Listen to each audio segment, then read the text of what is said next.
অফিডিয়ান পর্ব সংখ্যা ৭। এক্সাম শুরু হতে আর একদিন আছে। ধুমচে পড়াশোনা করছে রুমাইশা, সাথে সাফিনও। সেই দিনের পর থেকে সাফওয়ানের সাথে রুমির আর দেখা হয়নি। শেষ রাতের সেই অদ্ভুত শব্দটাও আর হয়নি। সেটাকে নিছাকি মনের ভুল ভেবে নিয়েছে রুমাইশা। হয়তো মস্তিষ্কের উপর চাপ পড়েছিল অনেক, তাই ভুলভাল দেখেছি। ওসব নিয়ে আর মাথা ঘামায়নি ও। পড়াশোনা শেষ করে ১টার দিকে ঘুমাতে গেল রুমাইশা, কিন্তু ঘুম ধরা দিল না ওর চোখে। ১ ঘন্টা ধরে এপাশ ওপাশ করে ঘুম আসলো না।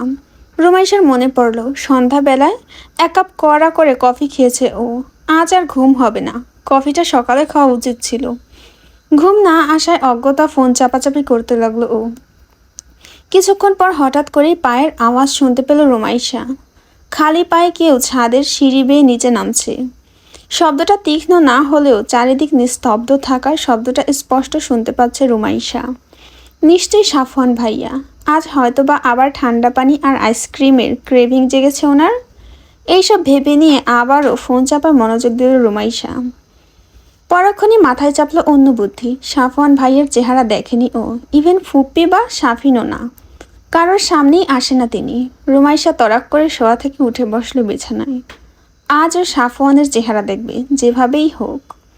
হলরুম থেকে সিঁড়ি বেয়ে উঠে একটুখানি বাঁ দিকে রুমাইশার রুম, তাই দেখতে সুবিধাই হবে। বিছানা ছেড়ে উঠল রুমাইশা। তারপর ধীর পায়ে নিঃশব্দে রুমের দরজার কাছে গিয়ে দরজাটা আস্তে করে অল্প একটুখানি খুলে কোনো রকম এক চোখে দেখতে পাবে এমন করে দরজার দাঁড়ালো পেছনে। কিন্তু সেখান থেকে শুধু সিঁড়ি আর সিঁড়ির সামনের হলরুমের কিছু অংশই দেখা যাচ্ছে। তার ওপাশে আর নজর যাচ্ছে না।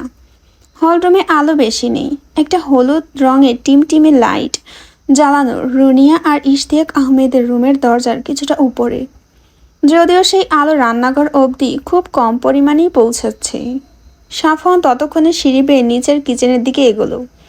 পেছন থেকে কিছুই দেখা যাচ্ছে না। রুমাইশা ওখানে দাঁড়িয়ে থাকলো, সাফওয়ানের আবার রান্নাঘর থেকে ব্যাক করার অপেক্ষায়। মিনিট ৫ পরে রান্নাঘরের দিক থেকে টুকটুক শব্দ হয়ে এরপর সাফওয়ানের পায়ের শব্দ শোনা গেল আবার। সাফওয়ান আবার এদিকেই আসছে।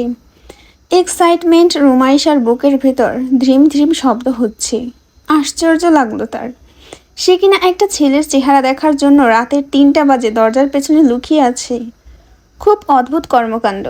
যাই হোক, সাফওয়ান যতই সিঁড়ির দিকে এগিয়ে আসছে ততই উত্তেজনায় রুমাইশার বুকের ধুকপুকুনি বাড়ছে। বাঁ হাতে আইসক্রিমের বক্স আর ডান হাতে স্পুন নিয়ে হলরুম পার হয়ে সিঁড়িতে ওঠার জন্য অগ্রসর হয়ে সোজা উপরে দোতলার দিকে তাকালো সাফওয়ান।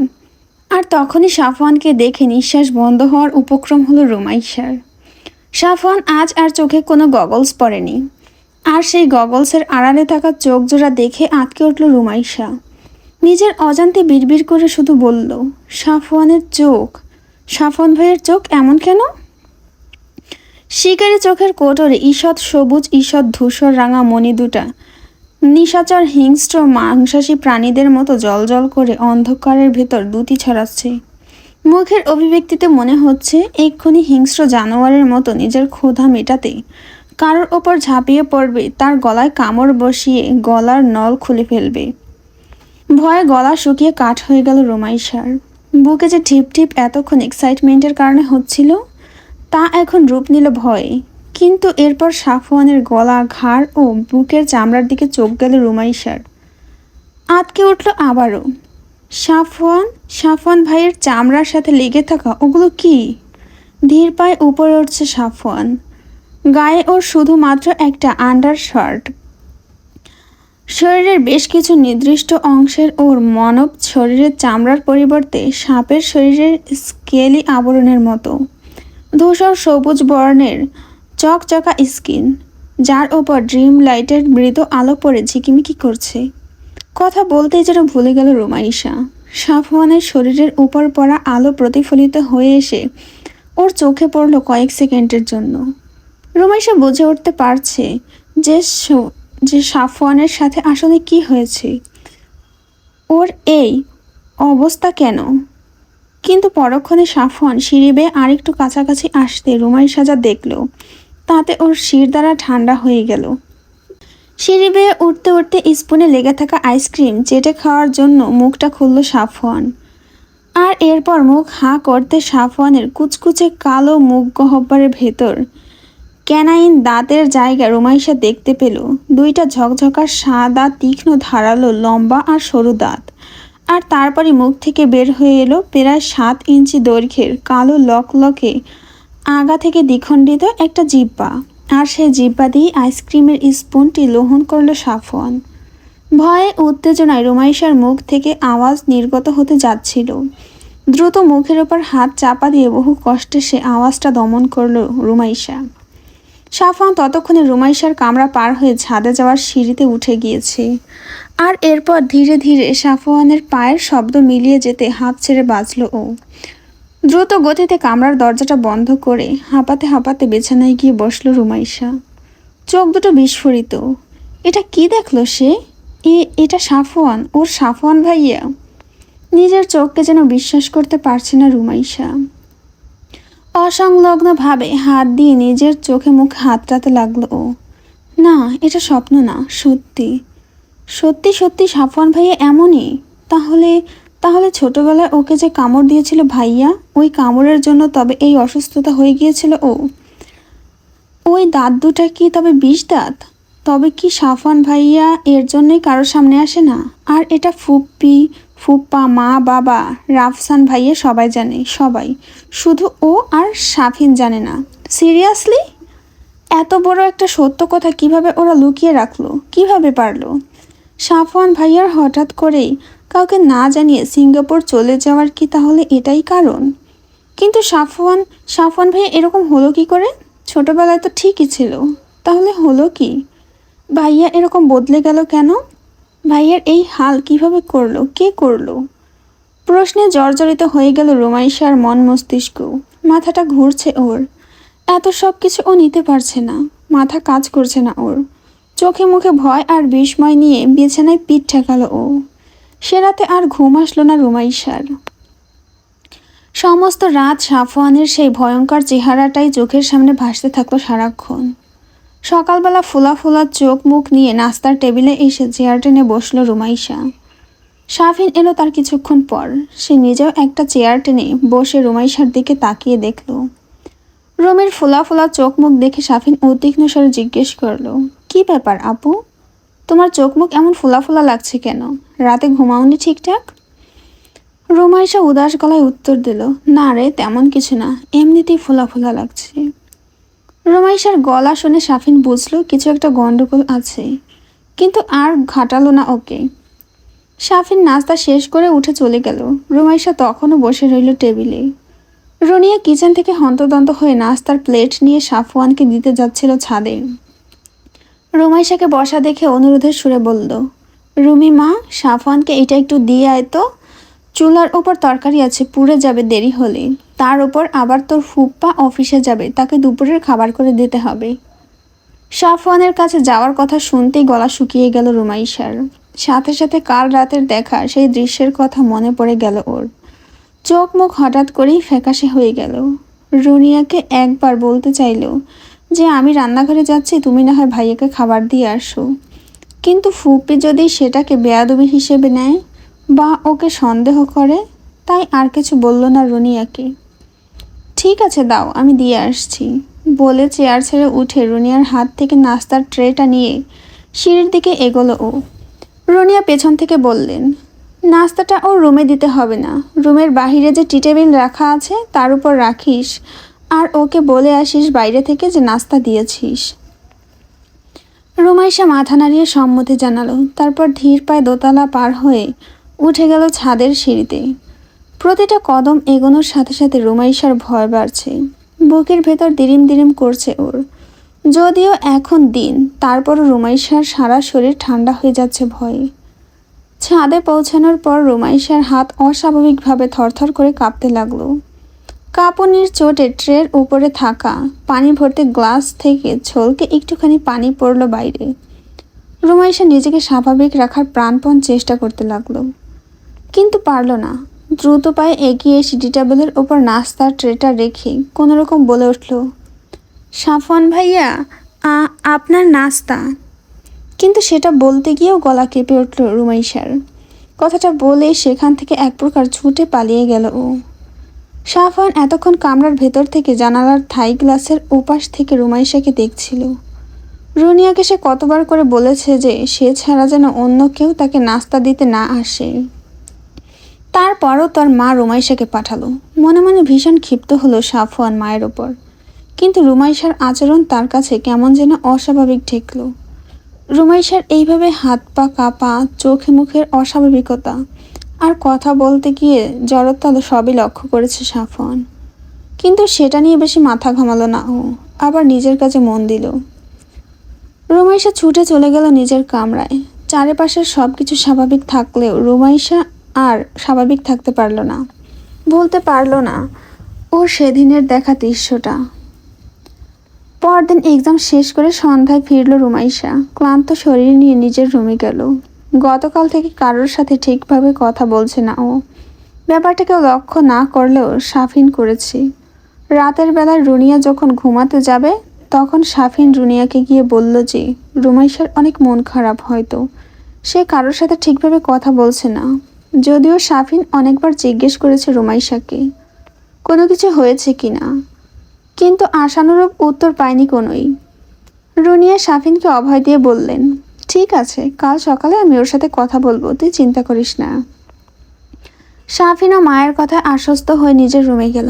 সাফিনের সবচেয়ে দরদের হলো মা, তারপর রুমাইশা। অতটা বেশি দেখা না হলেও সারাক্ষণ ফোনে যোগাযোগ রাখতো সাফিন আর রুমাইশা। নিজের বড় বোনের চাইতেও বেশি কিছু ছিল যেন রুমাইশা সাফিনের কাছে। সাফওয়ান সিঙ্গাপুর যাওয়ার পর সবচেয়ে বেশি একা হয়ে যায় সাফিন। তাকে সারাক্ষণ কোলে নিয়ে ঘুরে বেড়ানো সেই সাফওয়ান ভাইয়া যখন দেশের বাইরে চলে গেল তখন ভাইয়ের জন্য পরাণ পুরতো। পুরো এক সপ্তাহ জ্বরে ভুগেছিল ছোট্ট সাফিন।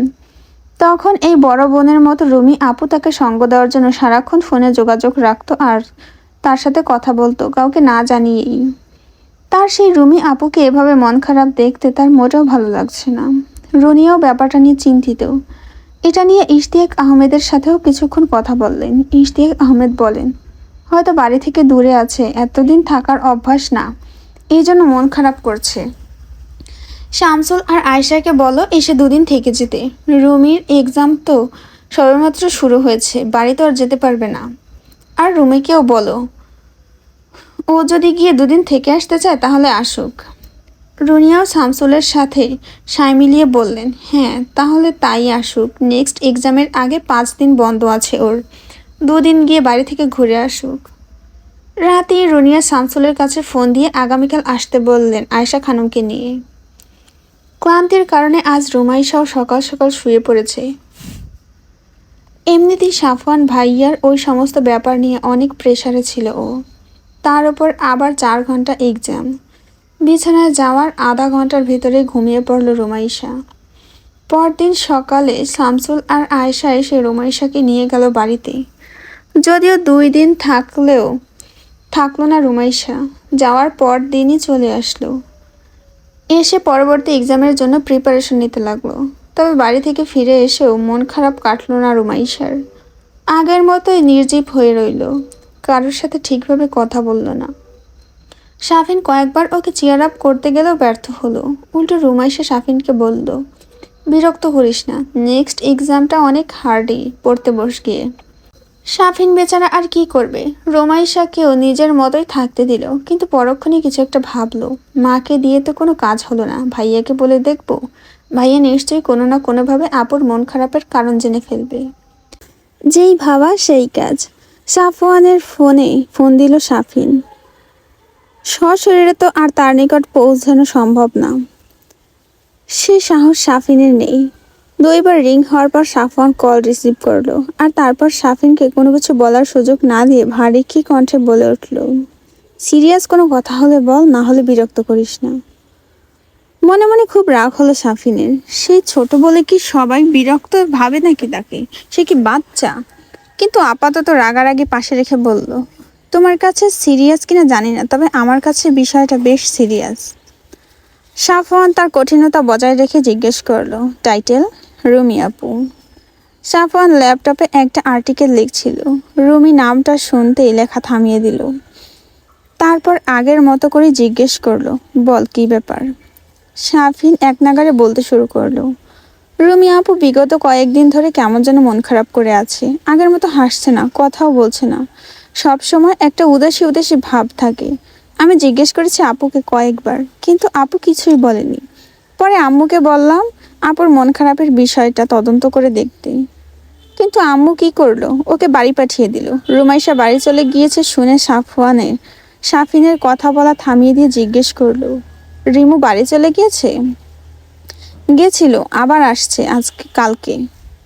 আচ্ছা, তারপর? তারপর এখনো আপুর মন ভালো হয়নি, আগের মতোই আছে, সিরিয়াস কণ্ঠে বলল শাফিন। সাফওয়ান টেবিলে কুনুই রেখে হাতের কলমটা ঘুরিয়ে আগের মতো গম্ভীর কণ্ঠে বলল, এখানে আমার ভূমিকা কি? আমাকে কেন ফোন দিয়েছিস? তুমি আপুর সাথে একটু কথা বলে দেখবা, হয়তো এমন হতে পারে আপুকে কেউ ডিস্টার্ব করছে, কোনো ছেলে বা ওকে কেউ কোনো বাজে কথা বলেছে। তোমার সাথে বলতে পারে, তুমি জিজ্ঞেস করলে তো আর মিথ্যা বলতে পারবে না, কারণ তুমি গুরুজন। জায়গা মতো কথাগুলো বলতে পেরে শাফিন খুব মজা পেল, এতে নিশ্চয়ই কাজ হবে। রুমাইশাকে কেউ ডিস্টার্ব করতে পারে ভেবে ভুরু কুঞ্চিত হয়ে গেল সাফওয়ানের। বলল, হয়েছে, আমি কথা বলে দেখব। শাফিন খুব খুশি হলো, কিন্তু ফোনে সেটা প্রকাশ করলো না। আগের মতো করেই বলল, ঠিক আছে ভাইয়া, আমি তাহলে রাখছি এখন। কিন্তু ও রাখার আগেই সাফওয়ান নিজে কল কেটে দিল। আর সাফওয়ান কল কেটে দিতে শাফিন খুশিতে উচ্ছ্বাসিত হয়ে গেল। যাক, রুমি আপুকে আর মন খারাপ অবস্থায় দেখা লাগবে না, ভাইয়ের সব সমস্যার সমাধান করে দেবে, ঠিক আগের মতো করে। রাতে পড়াশোনা করে একটু সকাল সকালই শুয়ে পড়েছিল রুমাইশা।